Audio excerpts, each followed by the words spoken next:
What is going on, guys? Welcome to your, 71st C++ tutorial, and in these next, I want to say 3 or 4 tutorials, I'm going to be covering more about strings.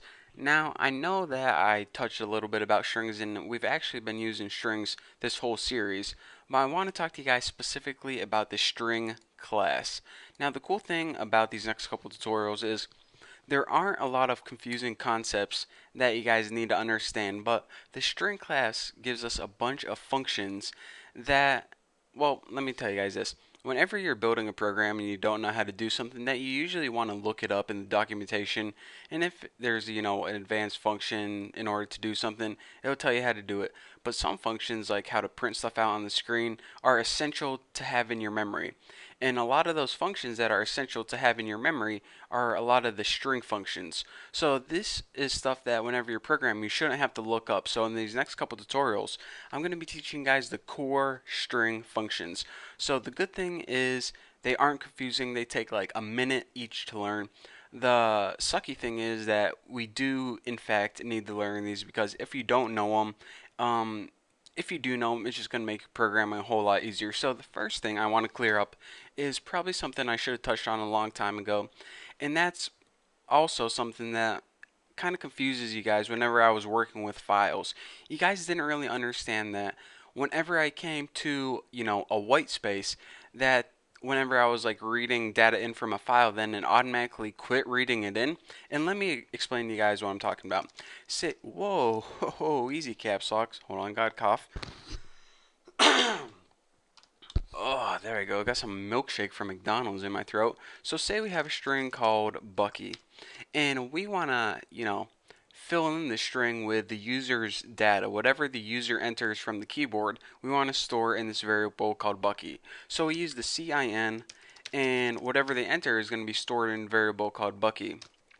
So now we'll go ahead and just print out something on the screen like the string I entered is, and then we'll make a little space right there, and then we'll just go ahead and write the variable name, which was Bucky, and end that line. Well, let's go ahead and run this program, and I want to clear up a couple things. So now we see a blank cursor telling us to input something, and we already know that if we input something like tuna, it says the string I entered is tuna. We understand that much. But what I didn't tell you guys, and I probably should have told you guys this in like the 10th tutorial, but better late than never, is whenever you enter something like tuna sandwiches are good, and you say, alright, well that's my string of text, and you press enter, it only says, the string I entered is tuna. And that brings me to a point that I should have covered in either the 10th tutorial or in the last tutorial when I was teaching you guys how data is read in from a file. Whenever you're using CIN to read data in, whether it's from the keyboard, the user, or a file, when you're using CIN, the end of the input is determined by the first white space character it comes across. So for example, whenever you run this program and you see tuna sandwiches, it doesn't read that whole tuna sandwiches. It reads it until it gets to its first white space. So that's why in the last tutorial, whenever we came across, a new line character or a white space, that's when it stopped and that's when it finished reading in the data. So hopefully you guys understand CIN only reads one small piece of data at a time. So now that you guys understand that concept, let me talk to you guys about another concept, and that is, well, what happens when you do want to read an entire line as one string? Well, say we go ahead and let's name our string something else besides Bucky. Let's name it string X. Whenever you want to read an entire line of data, here's what you do. You go ahead and write the function getLine, and go ahead and write CIN, and just go ahead and write X. And now let's just go ahead and print this out on the screen real quick. End line.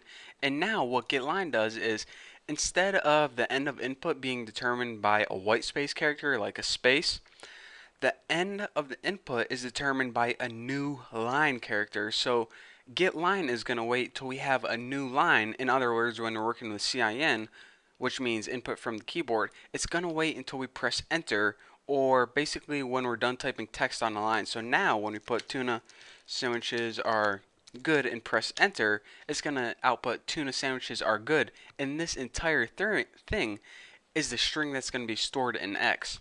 So again, what I want to stress is whenever you're working explicitly with CIN, it reads one small piece of data. Whenever you want to read an entire line, you want to use getLine. Sorry, I still got that milkshake stuck in my throat.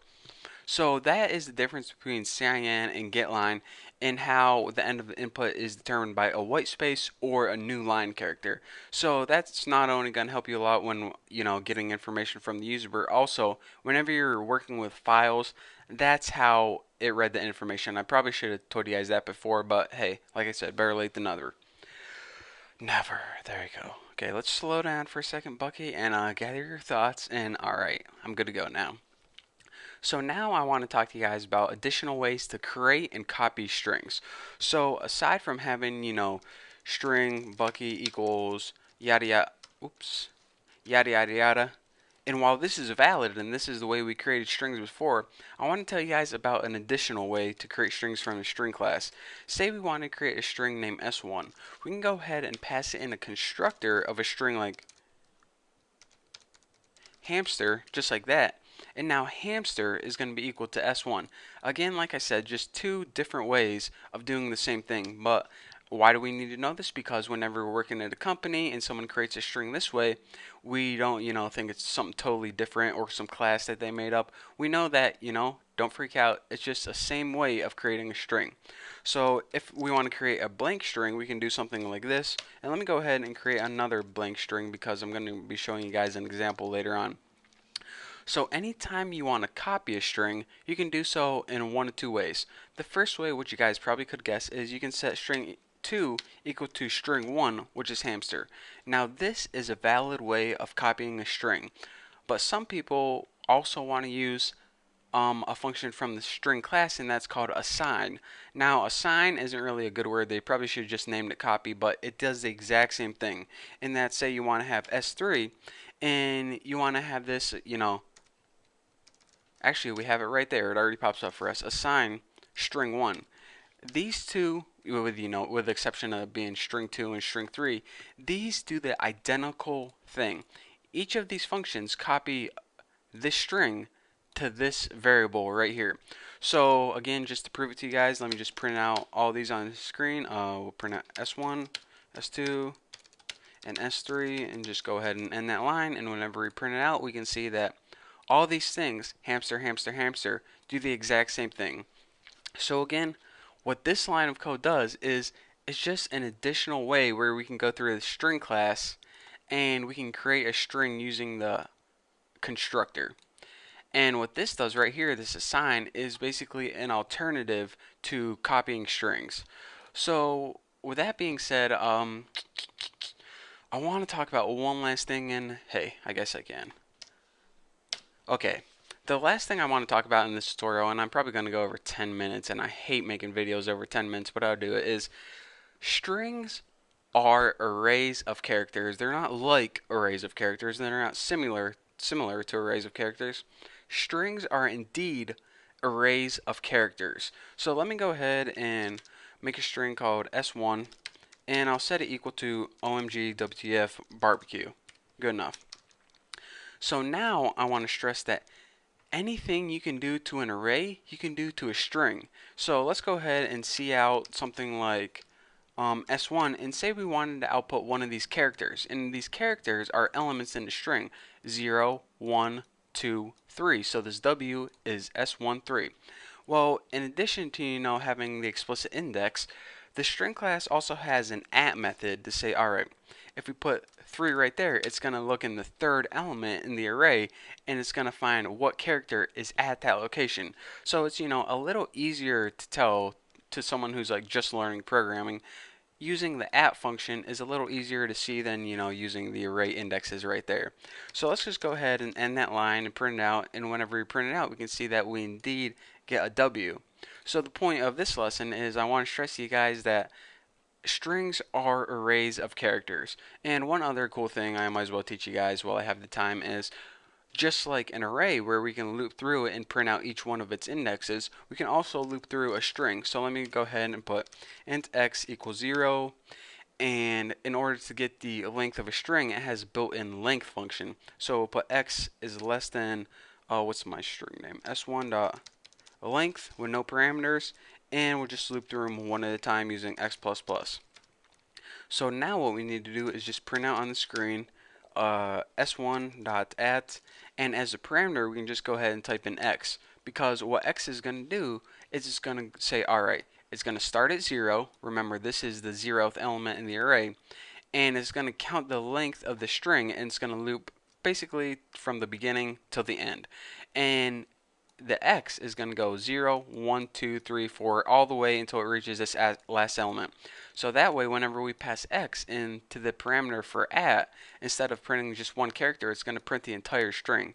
So let's go ahead and build and run this, and check it out. Here's what we printed from before, from the last lesson, and now here's the entire string getting printed out. OMG WTF barbecue.